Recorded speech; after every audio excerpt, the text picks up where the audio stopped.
To unpack this conundrum, we turn to our friend, no stranger to getting to the heart of understanding the common maniac known as the American politician, comedian and Blaze TV host, Alex Stein. Alex, welcome to the program. Thank you, Chanel. We live in crazy times. You know, it's easy to mock these politicians that are so incompetent.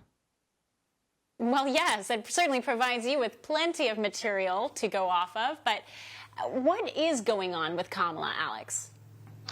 Well, you know that she's not qualified for the job, and she's probably actually sweating bullets. And, you know, Joe Biden had a good point the other day, even though he made it wrong. He said that he was black. But I think he made a good point that, you know, he was the first vice president of a black president. And then when he became president, he had the first female, African-American, even though I think she's Indian. I don't even know if she's really African-American. My point is he did do some progressive things that will, I guess, stand the test of time. And at this point, there's nothing left for him to do. So I think this Parkinson's diagnosis is a way to just get him to have to step down without his choice. So Kamala Harris, I personally think, does not want the job because she's just so incompetent. She's terrible at public speaking. She got her position because of her relationship with Mayor Willie Brown in San Francisco. So she probably doesn't want to. It's like the starting quarterback. She wants to be the second string quarterback, the one that gets to hold the clipboard and not get crushed every play. And now she's realizing she has to get in the game.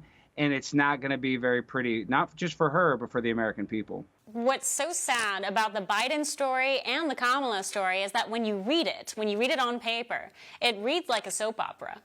The way that she got to power, the way that Biden has held on to power for the past 50 years, the way his family has disintegrated, it is just one long tabloid headline after another, which is something that you're pretty expert at exposing through humor, but it's so sad that that's actually our leader right now. Yeah, I mean, there's no good choices. And let's be real, other than Donald Trump, even on the conservative side, there's not a lot of great choices. Like, the American people are fed up with these politicians that just want to constantly go to war, constantly fund the Ukraine war on both sides. People are mad about the conflict in the Gaza Strip. So people are really having a lot of mistrust with politicians. And there's a saying, idolizing a politician is like thinking the stripper actually likes you.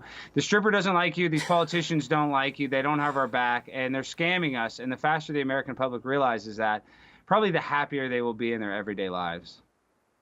I remember some of your more aggressive on-camera chase downs where when you were confronting Republicans on the Hill, really asking them questions about how is all of this money going to Ukraine, so endlessly unaccountable, justified. And you had some pretty amazing encounters when you started taking the mic and shoving it even in Republican faces. No, for sure. And Chanel, listen, I'm very mad. I live in Texas, and right now I'm not against immigration. I kind of like Donald Trump's plan. If you graduate from a university, you can get a green card because you have to invest in the city that you live in. You have to invest in the school. But what's going on right now at the southern border, people like Lake and Riley that are being murdered, these are criminals that are basically escaped from the Venezuelan prisons and mental facilities, and they're sending them up here to America, and we're just letting them in. And as a matter of fact, in Arizona, it says that they're not allowed to vote in local elections, but some of these illegal immigrants will potentially be able to vote in federal elections for the president of the United States. So our country is losing what made it so great, is that you had to earn the right to be an American citizen. At least you'd have to marry a 90-day fiance. You might have to marry some 300-pound woman. You know, we need to go back to those days when being an American meant something, not just being an ex-criminal that can just walk across the border and get a free gift card and hotel room in New York City.